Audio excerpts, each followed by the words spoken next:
to another episode on Oral Pathology 360. So at the heart of, I think, oral pathology more than anything else, in a lot of ways, at the heart of dentistry or pathology that relates to dentistry, the one thing that will always be sent to a dentist is when there is an anomaly with the teeth, because that really almost nobody else is going to check out. It will come to us. So today we are going on with dental anomalies, and it's we're very happy to have with us Dr. Vandana Shah for this.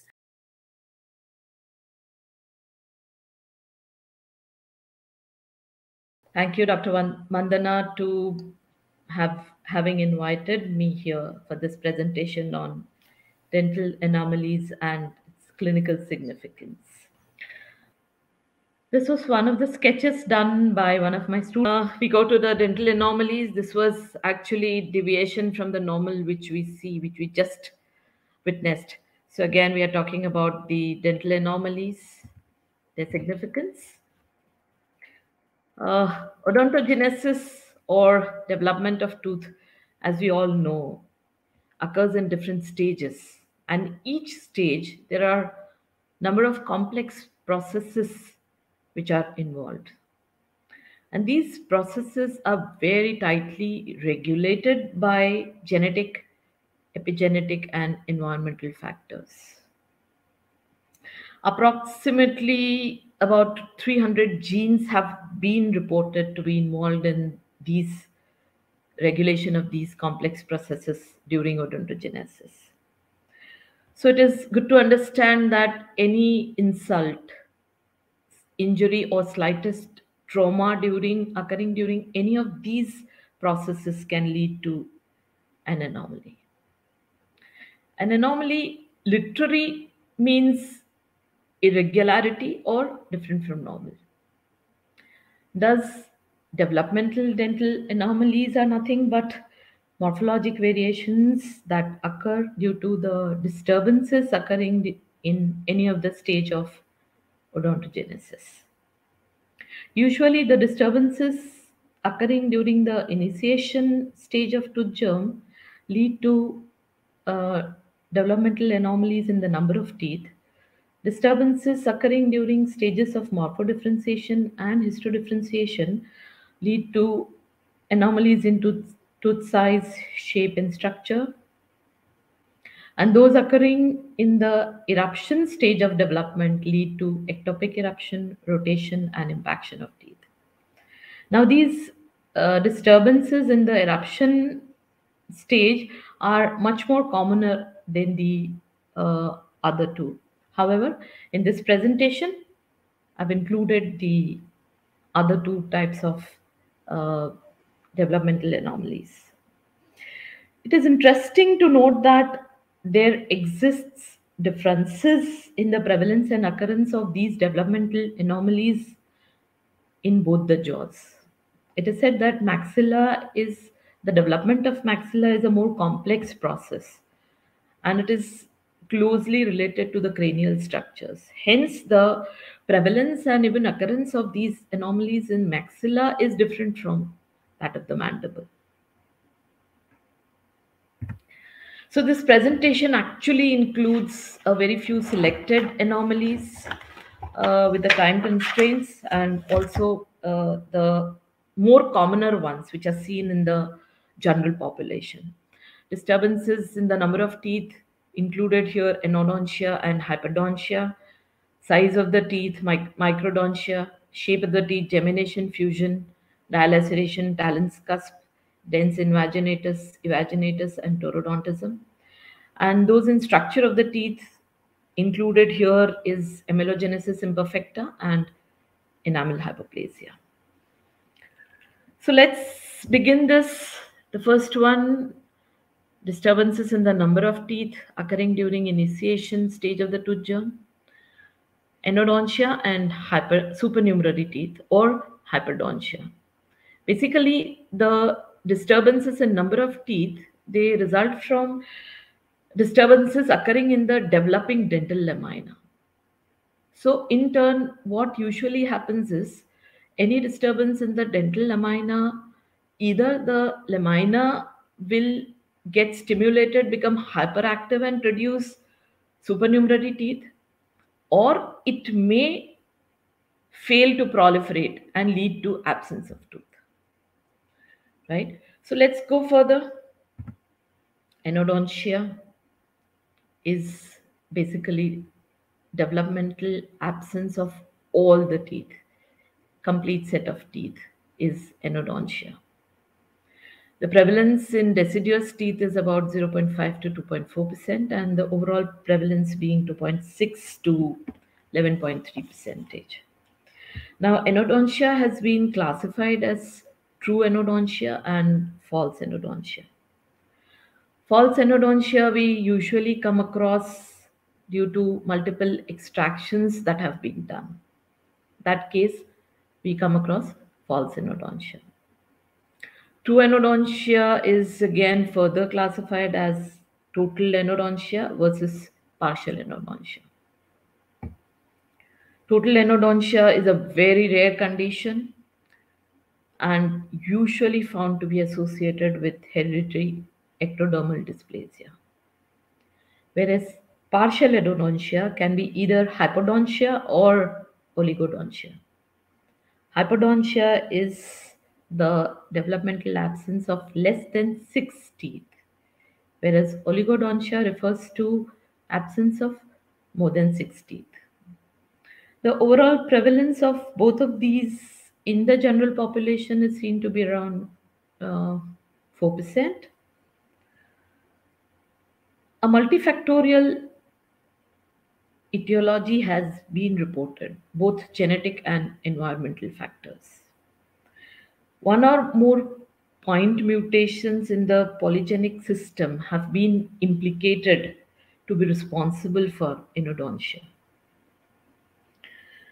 Mutations most commonly seen in genes PAX9, that is paired homeobox gene 9, MSX1, muscle segment homeobox 1, AXIN2, that is axis inhibition protein 2, and ectodysplasin, that is EDA. These are the genes, mutations in these genes are reported to be associated with anodontia. Basically, these genes generally mediate the signal transduction cascades, and any mutation leads to anodontia. However, it is interesting to note here that mutation of these genes leading to anodontia is mostly seen in non-syndromic cases of anodontia, particularly hypodontia. The anomaly also shows an autosomal dominant trait with incomplete penetration and variable expressivity. Also, sometimes, as a genetic pattern, if one deciduous tooth is found, some deciduous teeth are found to be missing, most of the times the permanent successors are also found to be missing in the same arch and the same place. Radiation, if given at an early age, radiation to the face during infancy has also been reported to lead to anodontia, either of the deciduous teeth or most commonly the permanent teeth. Anodontia is also found to be a common presenting feature of a few systemic conditions such as ectodermal dysplasia, cleft lip and palate, Vanderwood syndrome, Down syndrome, etc. These are two pictures showing partial anodontia. This is a case report which was published in the Pakistan Oral and Dental Journal. Anodontia of permanent teeth. A 10-year-old boy reported to the Department of Pediatric and Preventive Dentistry, College of Dental Sciences, Davangere, The chief complaint was inability to chew, retained deciduous teeth, and unerupted permanent teeth. So an OPG, when it was done, it showed complete absence of all the permanent teeth. So the treatment that was planned was observation. If at all there was exfoliation of the teeth, then making of complete dentures to maintain the function and musculature of the mouth. Hyperdontia is another developmental anomaly which is seen. Hyperdontia is basically production of additional teeth. Now this production can be pre-deciduous, post-permanent, or a contemporary. The contemporary is probably the most common arrangement, and even pre-deciduous is a common finding. The prevalence is reported to be around 0.8% for the primary dentition, about 2.1% in the permanent dentition globally. However, in the Indian context, the prevalence is reported to be around 1.2%. Two theories have been proposed relating to the supernumerary teeth. One is the dichotomy theory, which says that any disturbance might lead to the permanent tooth bud itself splitting it to two equal or unequal parts. Now, one part can form the normal tooth and the other the supernumerary tooth. Second is the hyperactivity theory. Local independent factors in the surrounding the permanent tooth bud might lead to hyperactivity of the dental lamina and in turn form tooth buds which give rise to supernumerary teeth. Here again, a combination of genetic and environmental factors has been implicated. Now, hyperdontia or supernumerary teeth can be single or multiple. It can have a unilateral or a bilateral presentation. And it is often associated with syndromes like cleft lip palate, cleidocranial dysplasia, and Gardner's syndrome.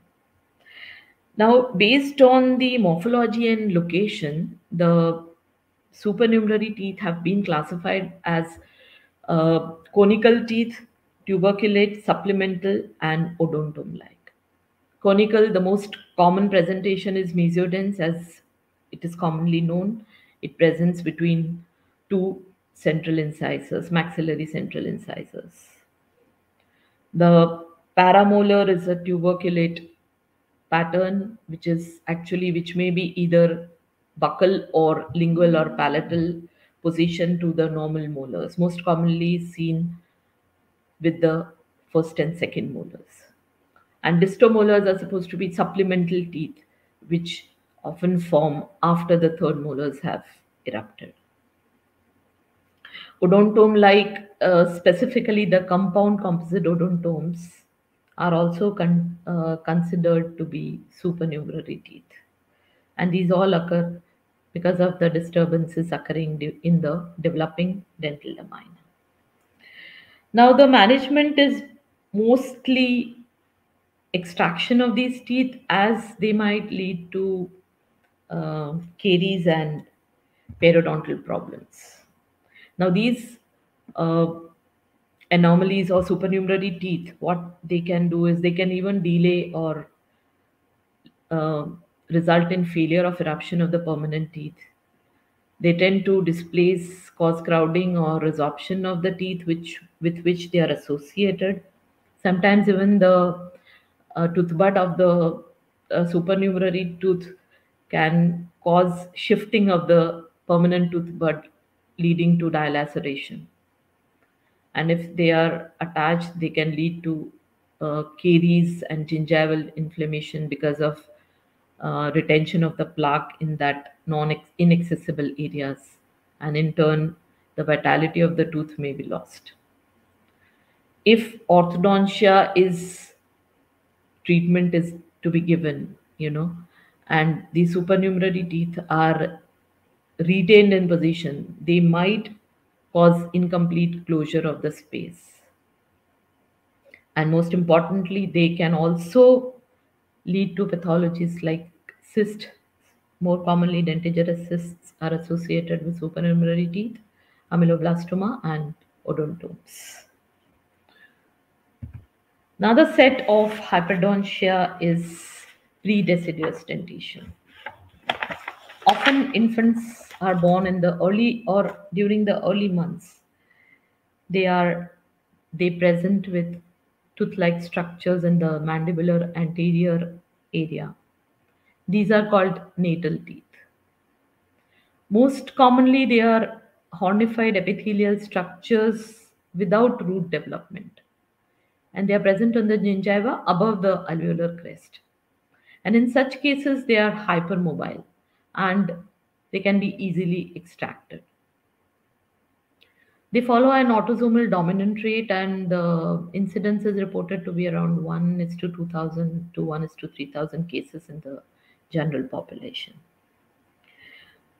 It is important here to note that even the deciduous dentition can erupt prematurely because of disturbances.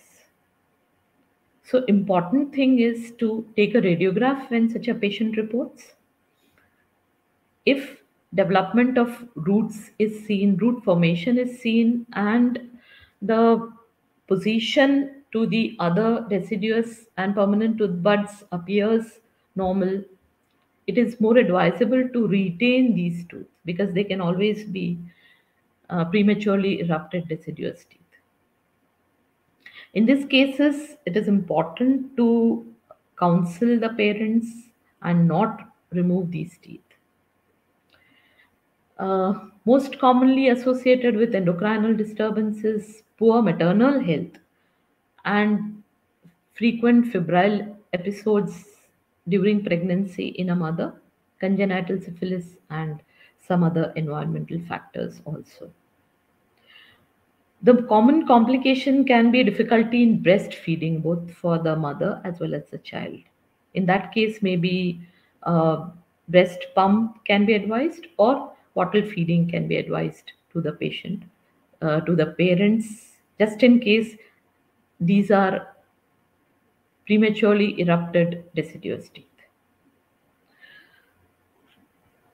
Further on, we look at the disturbances which occur during the histodifferentiation and morphodifferentiation of the tooth germ. Firstly, the disturbances in the size of the teeth, microdontia. It is obvious that the teeth are smaller in size than the normal. Two classified into two types usually, true generalized and relative generalized. True generalized is very rare. The entire set of teeth are very small compared to the normal counterparts, and most commonly associated with pituitary dwarfism. The relative generalized microdontia is basically an illusion of smaller teeth. An illusion is created that all the teeth are smaller compared to the normal size. This often happens because if the jaw is inherited from one parent and size of the teeth from the other parent, there can be an illusion of microdontia, that the teeth might appear smaller in a large jaw as compared to normal. But the most common presentation of microdontia is involving a single tooth. That's the most common presentation. And the most commonly occurring teeth where microdontia is seen are the maxillary lateral incisors, followed by third molars. And we're all aware of peg laterals, that are the teeth with microdontia. Next, if we look at a few developmental disturbances in the shape of teeth, We look at gemination, fusion, dilaceration, talons, cusp, hence invaginatus, evaginatus, and taurodontism. Gemination is basically division of a single tooth germ, resulting in either incomplete of formation of two teeth. Right? The tooth germ, it tries, because of any disturbance or injury during development, tries to divide itself, resulting in incomplete formation of two teeth. Right? Sometimes only the crown may be bifid, the root might be single with a single root canal, most commonly seen in the anterior teeth, the mandibular anterior teeth. Here, the crown might be larger in size, and only a groove is seen to tell you that there is gemination here. This groove might extend from the incisal to the cervical edge, and sometimes even below the cervical line. Now, two terms have been described here. One is schizodontism and another is synodontism. Now, schizodontism actually means splitting of the tooth germ during development. And synodontism actually means fusion of a regular tooth bud with a supernumerary tooth bud. And so they differentiate between a fusion and a gemination.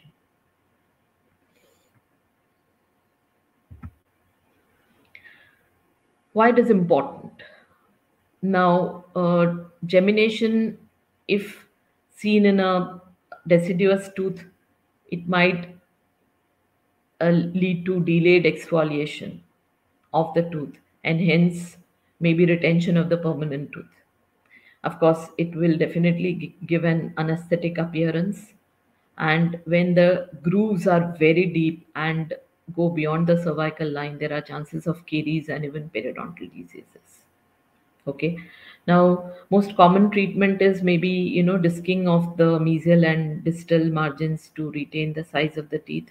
Periodic disking may be necessary to allow for the normal occlusion as well as the normal size.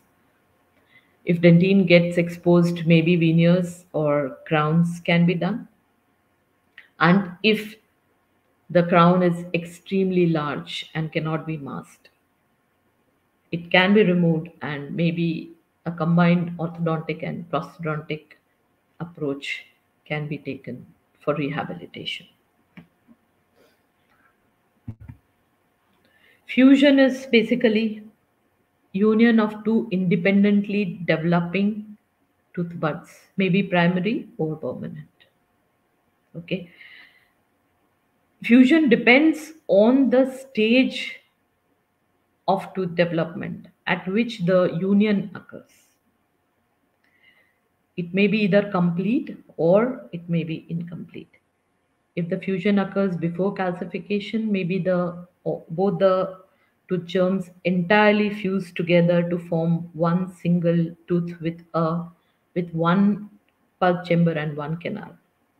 And if it occurs with after calcification, maybe just the roots fuse together, resulting into two pulp chambers and two canals and only a single crown. It is hypothesized that some physical force or pressure in the developing teeth, it leads to the fusion of these two tooth germs, or it forces the tooth buds to come into contact with each other and form a single tooth. More common in the anterior teeth, and it follows a familial pattern in the sense you might find fusion in the other members of the same family if you go and take proper history of the patient, right? Fusion can also occur between a normal tooth and a supernumerary tooth. The incidence is supposed to be 0.1 to 1.55% in permanent dentition, and as I told you, it is more common in the deciduous dentition. The incidence is somewhere around 0.2 to 0.5 to 2.5%. The only thing is, if it is an incomplete fusion, it can be more prone to caries. This was a classification given for fusion, type 1, type 2, type 3, and type 4. And the treatment depends on the type of fusion that has occurred. Okay. A multidisciplinary approach, usually involving the pediatric dentistry, endodontic surgery, and orthodontics, is an advisable approach. Maybe if the teeth is large, or if it is an incomplete fusion, maybe the one of the portion can be separated, the tooth can be endodontically treated, and orthodontics can be undertaken to close the space, or even processes can be made to close that space. This was a case reported, right? A clinical appearance of the fused tooth, it's a radiographic appearance. So it was sectioned, mesial portion was removed, and then it was treated orthodontically to close the space. Dilaceration is nothing but a sharp angulation or a bend that is seen in the root or crown of a formed tooth. Sometimes when the tooth has formed and because of some injury or some disturbance that occurs, it shifts from its position. The other part forms at an angle, and we commonly see dilaceration, right? The curve or bend can be anywhere along the length of the root.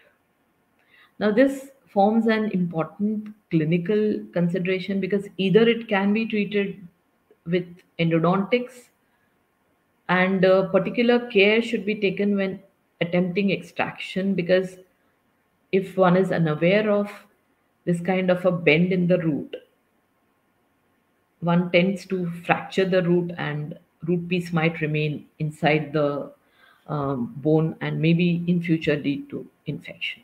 So a radiograph is a must before attempting extractions to look out for dilacerations. Talon's cusp. It is an anomalous structure resembling an eagle's talon, which projects lingually from the cingulum areas of the maxillary or mandibular permanent incisors, most commonly. Right? It basically blends very smoothly with the entire tooth, except for the area where it is, where it joins with the cingulum. Here is a pit that forms, and that is what can be a difficult situation, right? It usually contains normal enamel and dentine and a small horn of pulp tissue. Now, it is more commonly found with Rubinstein-Tabby syndrome. As far as the clinical considerations go, it is good to prophylactically restore the groove to prevent caries. You can use sealants also.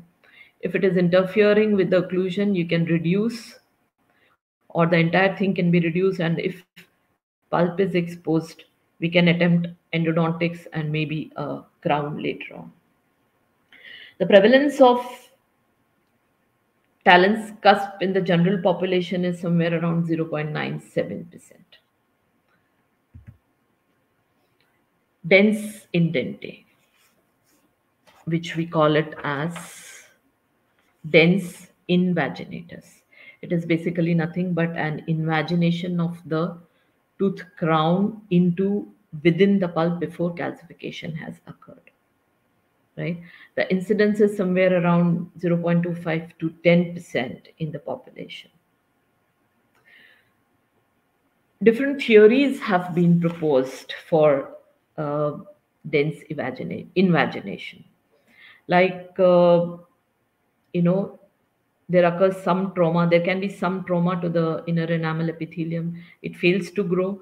The surrounding mesenchyme, or the surrounding enamel and mesenchyme, grows and then ingrows into the pulp, right?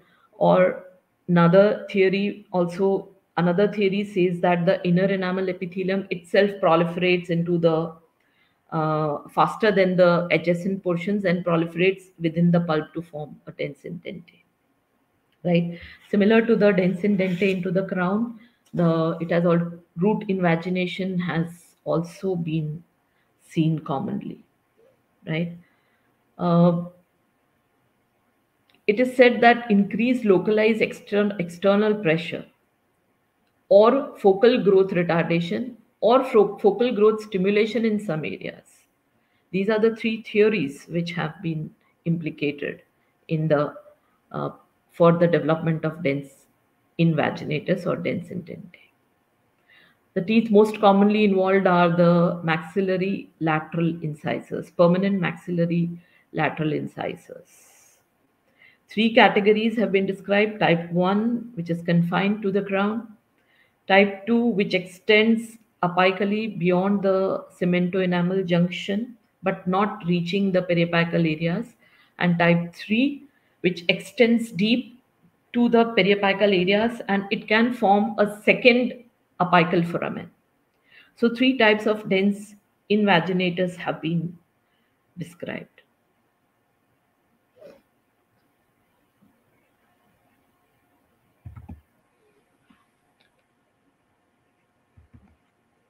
Radiographically, it appears as a pear-shaped invagination of the enamel and dentine with a narrow constriction at the opening on the surface of the tooth.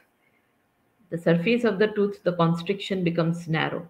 So that if you see on the surface of the tooth, you see maybe a black dot or a transparent dot on the surface of the tooth, or sometimes if it has just even perforated the surface of the tooth, you might just find a small carious spot in there. So if you take a radiograph, you might come across this dense invaginatus. Severe forms of dense invaginatus may cross the apex. Treatment, the first thing is doing the vitality test. Procedures that can be done are prophylactic or preventive sealing of the invagination from the surface, intentional replantation of the tooth, endodontic therapy. You need to do apical surgery endodontically because the pulp chamber might be wider apically or in the pulp canal. Simple endodontic treatment and even extraction if required. Dense evaginatus is another anomaly. It is an accessory cusp or a globule of enamel on the occlusal surface of premolars very commonly, followed by molars, cuspids, and incisors. Right?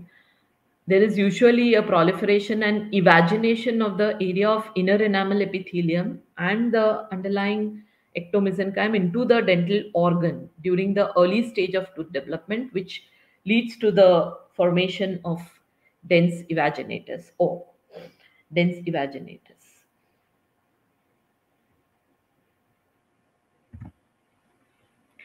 Prevalence ranges from about 1.41 to 4% worldwide and 2.4% in the Indian population. Most of the times it tends to interfere with the occlusion, and often the occlusal wear might lead to pulp exposure. Hence, if the tooth is vital, selective reduction of the opposing occluding teeth or the dense evaginatus. If the tubercle has fractured, it can be sealed. If pulp is exposed, maybe pulpotomy with MTA. If the entire pulp is necrosed, maybe a root canal with MTA. Taurodontism is next anomaly.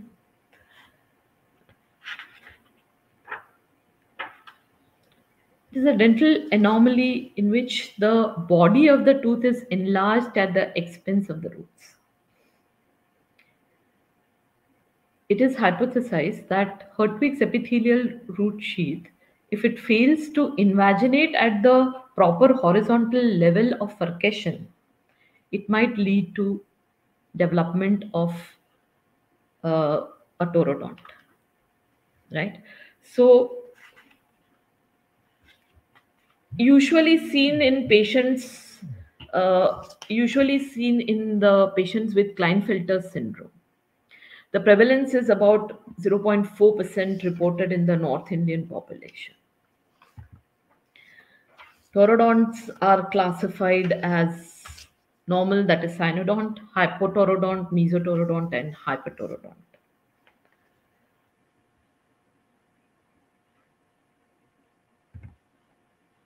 It also shows an autosomal dominant trait with a variable expressivity. And it can also be associated with X chromosome aneuploidy, a Mendelian recessive trait also, and a mutation that results from odontoblastic deficiency, which occurs during dentinogenesis of the roots. If there is a mutation occurring during the dentinogenesis of root formation, it can also lead to formation of a taurodont. The involved teeth tend to be triangular in shape and taper, triangular in shape rather than the usual taper form of the tooth. Pulp chamber is extremely large, and the extremely large occluso-apically. That means the furcation is quite low apically, almost at the tips of the roots sometimes, right?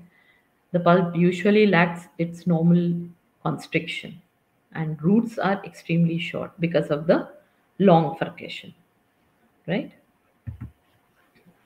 Special attention is needed during cavity preparation, root canal therapy, or extraction, right? Excessive bleeding can occur because of the large pulp chamber and the pulp canal. So while extraction can be difficult and complicated because the furcation has shifted, so maybe the holding the tooth might be difficult with the help of a forceps and lead to fracture. From a periodontal point of view, because the furcation is quite low, it has a favorable prognosis for the periodontian. Now, because the surface area embedded in the alveolus is less, the strength of the entire tooth is less, and it should be avoided as an abutment for either prosthetic or orthodontic purposes. Next, we come to supernumerary roots. Supernumerary roots are basically additional roots which are formed, right? It can involve any tooth, most commonly single-rooted teeth like mandibular cuspids are involved, and it is found both in the maxillary and mandibular region, and more common in the third molars. Now, the importance here is that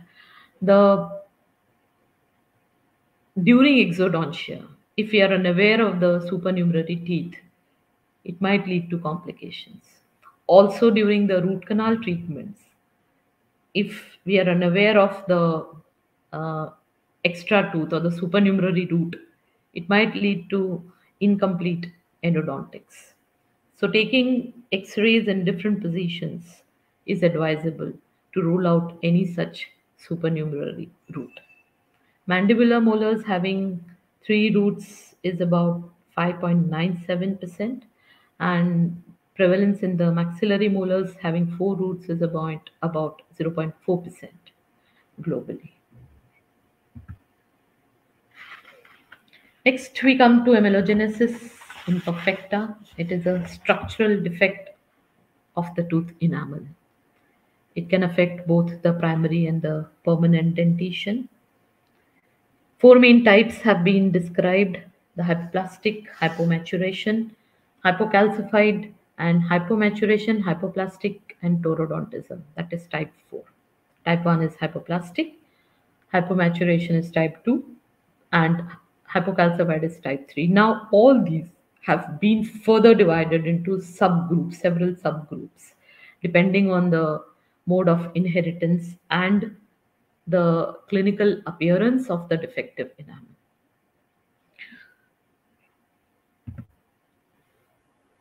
The genes involved in the defect are listed in the table. In the type 1, 1A, B, C, D, E, F, G. Type 2, the genes involved are explained. Type 3 and type 4. In the pigmented hypomaturation type that we see in type 2, we normally see a very thin smooth covering of brownish yellow enamel. Now the important point here it is, if it is a hypomaturation pigmented type, it is comparatively less susceptible to abrasion and caries as compared to the other types. Also, the hypomaturation hypoplastic with taurodontism, which is reported, now Congleton and Burks, they reported that these are actually cases of trichodento-osseous syndrome rather than being amelogenesis associated with amelogenesis imperfecta.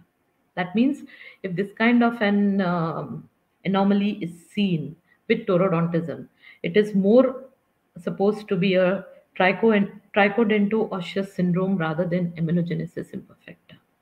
And it is caused by a mutation in the DLX3 gene, distal less homeobox gene. Amelogenesis imperfecta is also known to be associated with nephrocalcinosis, that is seen in Lubinsky syndrome or enamel renal syndrome. And the other features of this syndrome, other than the hypoplastic enamel, are a lot of unerupted teeth, and the teeth also, the erupted teeth might also undergo resorption due to disappearance of the reduced enamel epithelium from above them. Coming to the radiographic features of amelogenesis imperfecta, the enamel may be totally absent or occur as a very thin layer, specifically over the cusp tips or in the interproximal areas. The calcification of enamel is also affected, so that is why its radiodensity is same as that of dentine.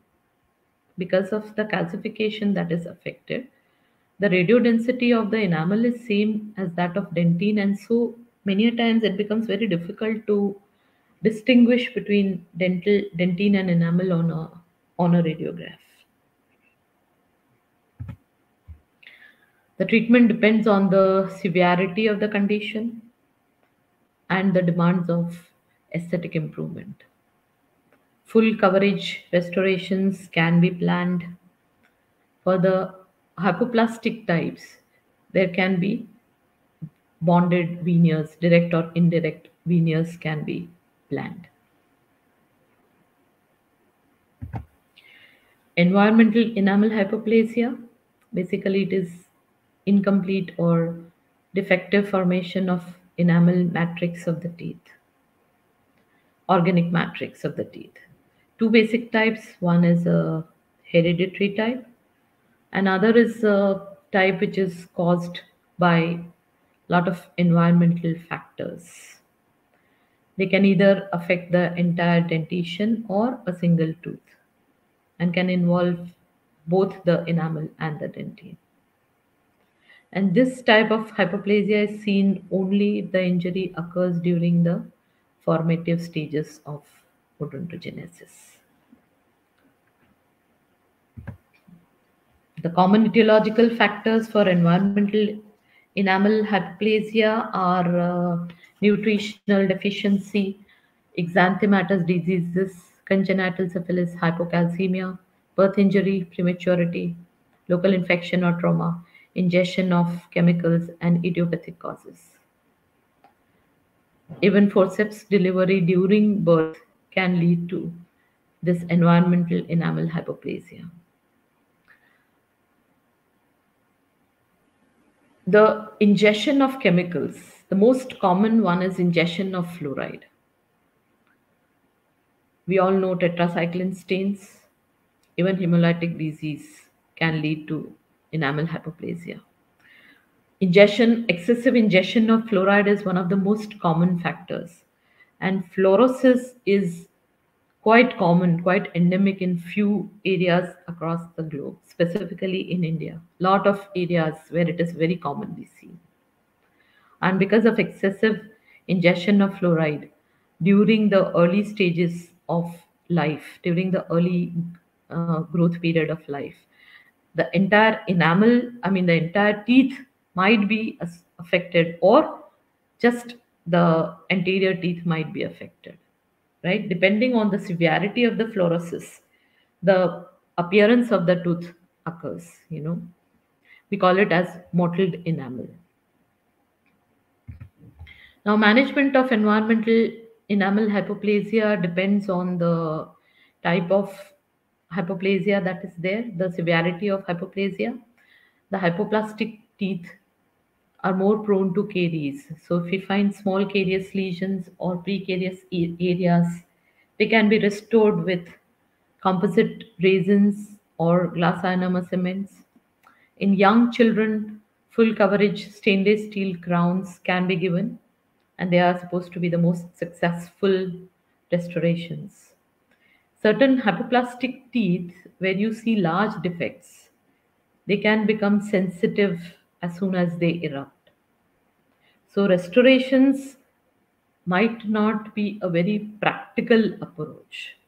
Hence, topical fluoride applications on a frequent basis, time to time, as soon as the patient complains of sensitivity. Topical fluoride applications and supplemental toothpastes will be a treatment of choice. And later on, when they completely erupt, maybe other kinds of restorations can be taken up.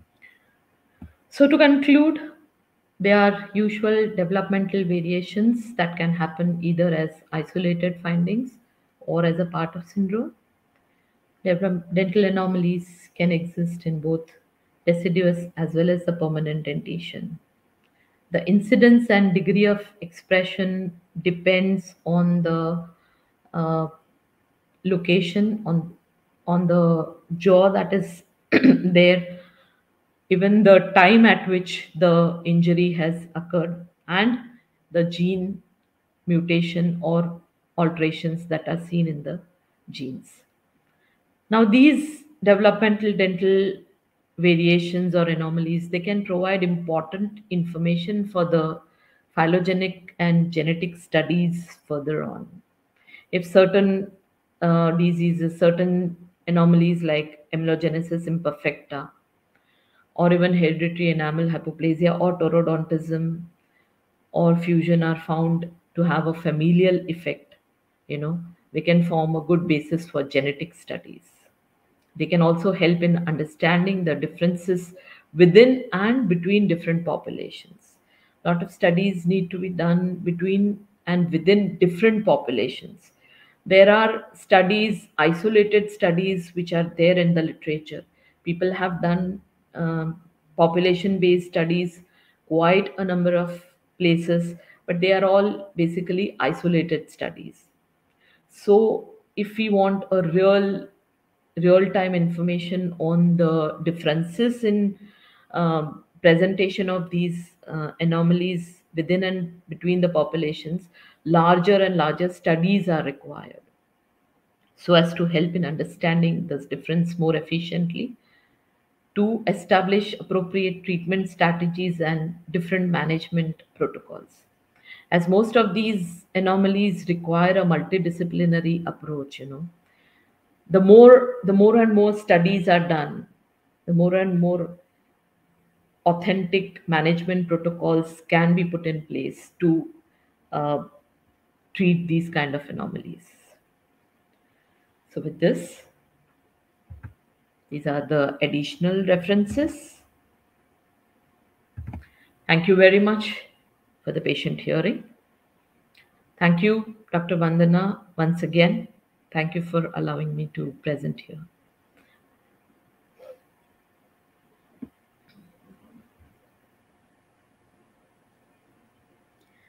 Right. Thank you so much. And that was a very, very extensive and very detailed and nice presentation. Thank you. So let's take our first one is from Professor Hilly.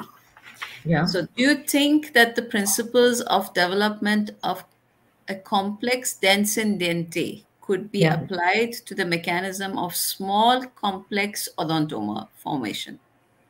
Odontome formation. Yes, can be applied. Okay. Then another one is also from him. A compound odontome with multiple elements is the result of a local dilatation of the dental lamina with multiple tooth budding. So, Yeah. any, okay. Yeah, so I guess that's it. Yeah. All right. Yeah. True.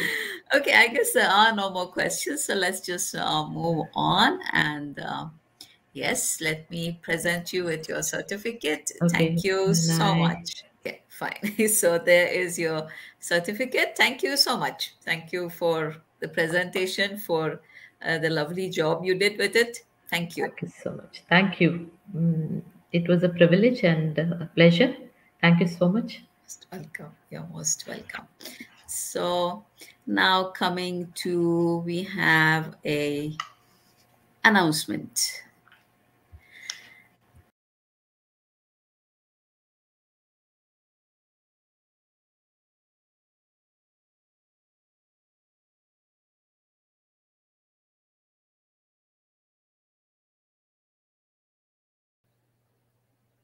Right.